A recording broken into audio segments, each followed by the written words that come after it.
윤수현 대표도 사실 어떻게 보면 대기업에도 있었고 또 공학도로 제가 알고 있고 네. 외국계 또 거대한 또 이커머스 기업에 있다가 창업을 이제 다시 결심하게 된 그런 계기는 뭘까요? 좀 안정적으로 이제 좀 다닐 수도 있었을 텐데. 일단 저는 예전부터 뭔가 안정적인 걸 추구하는 사람은 아니었던 것 같습니다. 그래서 이제 대기업에 다닐 스타일은 굉장히 안정적인 스타일을 겉으로 보기에는 되게 막 감정 동요도 없고 이럴 것 같지만 사실 굉장히 다이나믹한 걸 좋아하는 사람이고 대기업에 있을 때도 좀 항상 답답한 마음이 한켠에 있었던 것 같아요.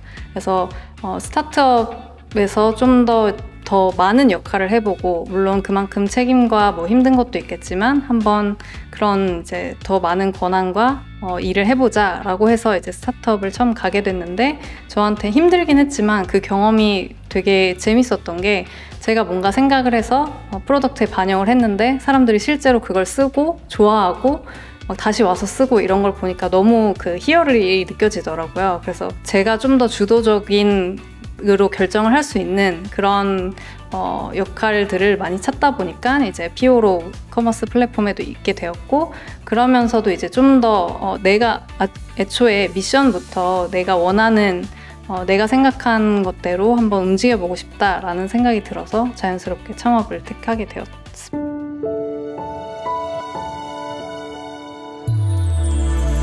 그러면 결국은 그렇게 입점몰 형태로 페이지를 파서 이제 운영하거나 아니면 인스타그램 같은 이제 SNS 플랫폼을 통해서 본인들이 딜링하는 물건을 팔거나 사실 소상공인들은 아무래도 그런 입점몰 형태도 되게 쉽지 않고 관리하기가 아무래도 자기 계정에서 인스타그램 계정에서 이제 많이 노출하려고 노력을 할 건데 그 시장을 우리가 한번 들어가서 광고 좀 효율적인 광고 솔루션으로 일단 포지셔닝은 한 것 같습니다. 페인 포인트는 잘 발굴한 것 같은데 결국은 이게 이제 수익 모델의 어떤 극대화 관점에서 이게 볼륨 베이스로 갈 수 있는 거냐.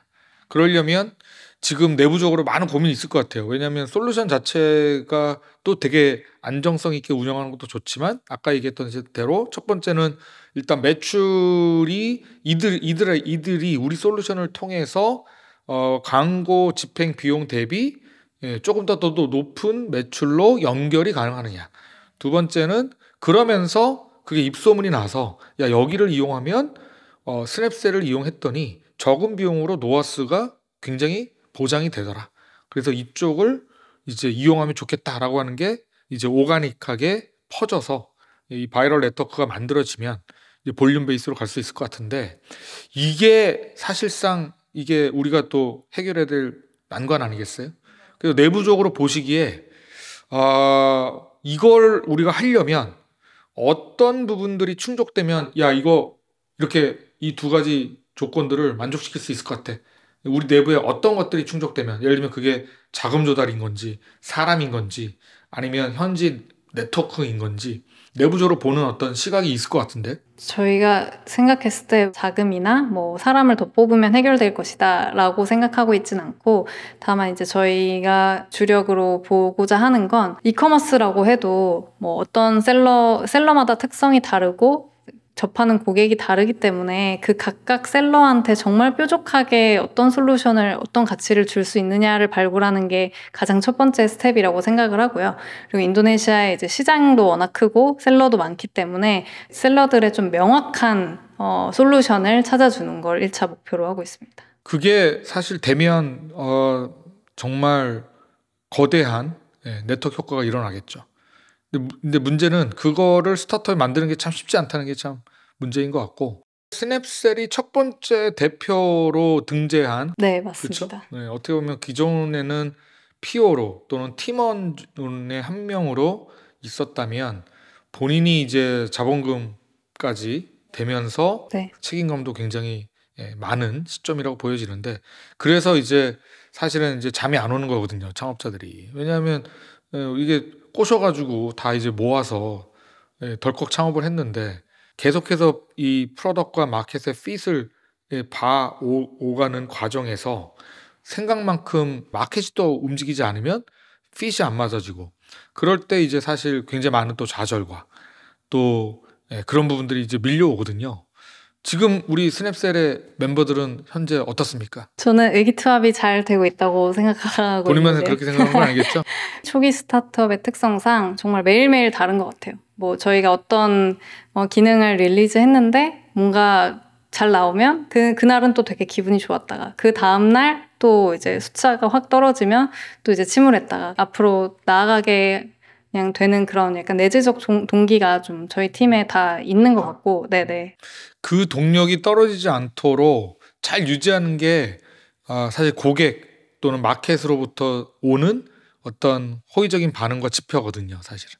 결국은 그 지표가 만들어지지 않으면 사실은 우리 제품이 시장에 굉장히 적합하지 않은 상태일 가능성이 높다라고 판단할 수 있기 때문에 빨리 피봇을 하거나 뭔가 새로운 어떤 제품을 통해서 다시 이제 프로덕트와 마켓의 어떤 궁합을 테스트하는 또 단계를 가야 될 것 같은데, 스냅셀이 어쨌든 한국에 있는데 인도네시아의 소상공인들을 타겟으로 하는 아주 독특한 보기 힘든 솔루션이기 때문에 그런 부분에서 좀 굉장히 많은 치열한 고민이 좀 필요하지 않을까. 한국 시장에서 검증하는 거면 오히려 좀 더 조언도 받고 이런 네트워크들이 있을 텐데, 우리의 고객은 인도네시아에 있고 우리는 한국에 있기 때문에 그런 이 지리적인 또 갭도 잘 우리가 고려해 나가면서 슬기롭게 솔루션을 잘 시장에 적합한 형태로 잘 만들어야 되는 그런 숙제가 있는 것 같아요. 자, 지금 그래서 어떻습니까? 요즘 현재 어떤 자금 조달 플랜이라던가 뭐 투자자와의 미팅 뭐 이런 것도 뭐 진행이 좀 되고 있나요?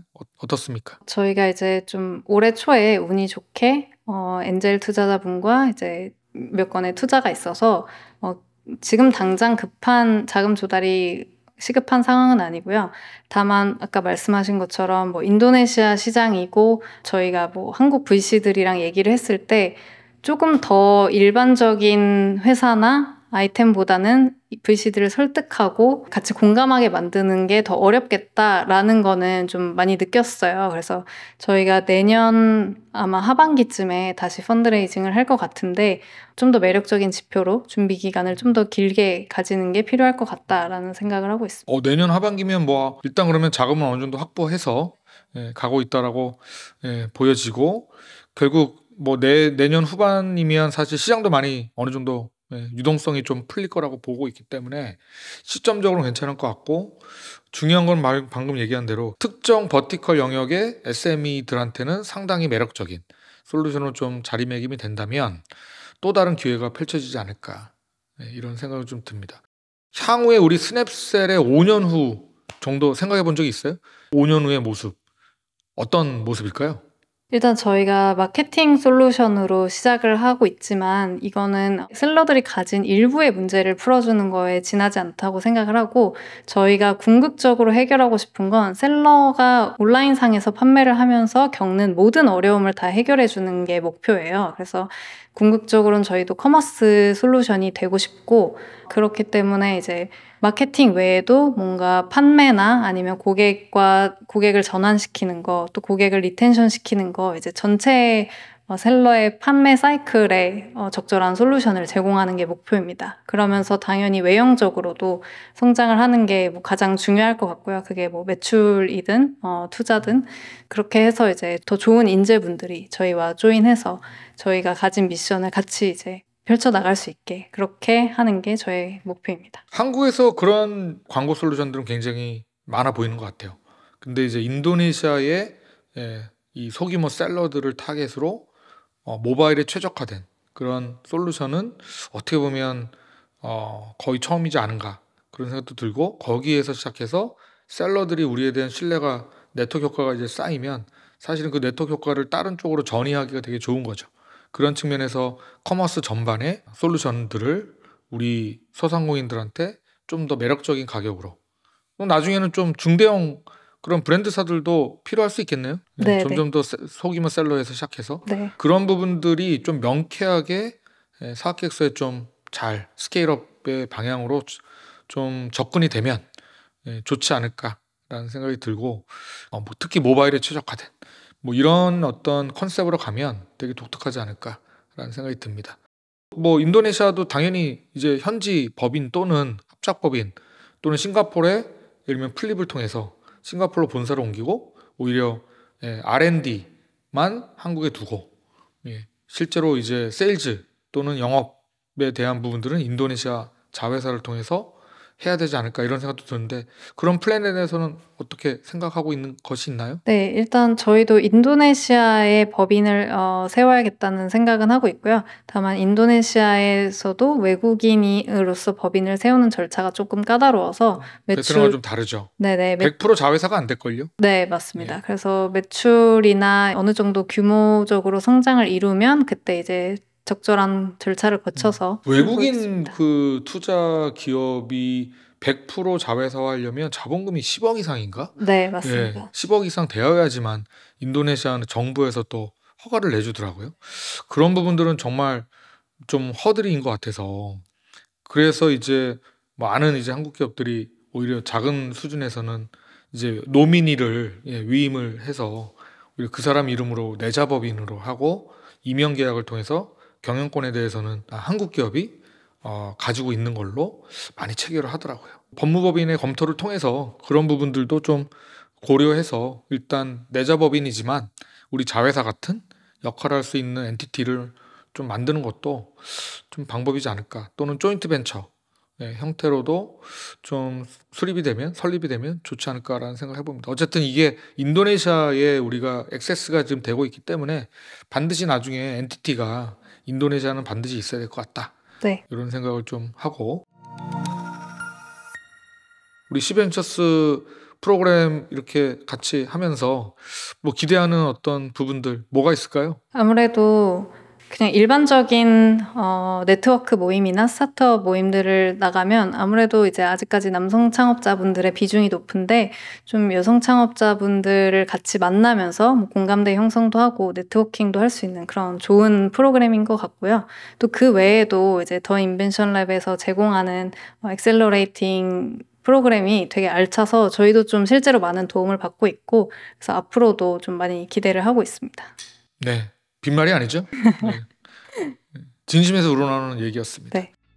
스냅셀의 윤세현 대표를 모시고 인도네시아 전자상거래 시장에 대해서 좀 알아봤고 또 이 소상공인들이 한국보다 더 굉장히 많은 시장이 동남아시아이고 그 동남아시아에서도 가장 큰 시장이 인도네시아입니다. 자, 그런 면에서 이 영상을 보고 계시는 여러 기업 관계자들 분 중에 인도네시아 이커머스 시장에 진출하고 싶거나 또는 셀러로 활동하고 있는 분이 계시다면 스냅셀 한번 꼭 기억해 주시면 좋을 것 같습니다. 네, 일단 인도네시아 시장이 좀 생소하실 수는 있는데 또 조금 더 알고 보면 굉장히 매력적인 시장입니다. 그래서 투자자분들 그리고 이제 뭐 임직원분들 많은 좀 관심을 보여주셨으면 좋겠고요.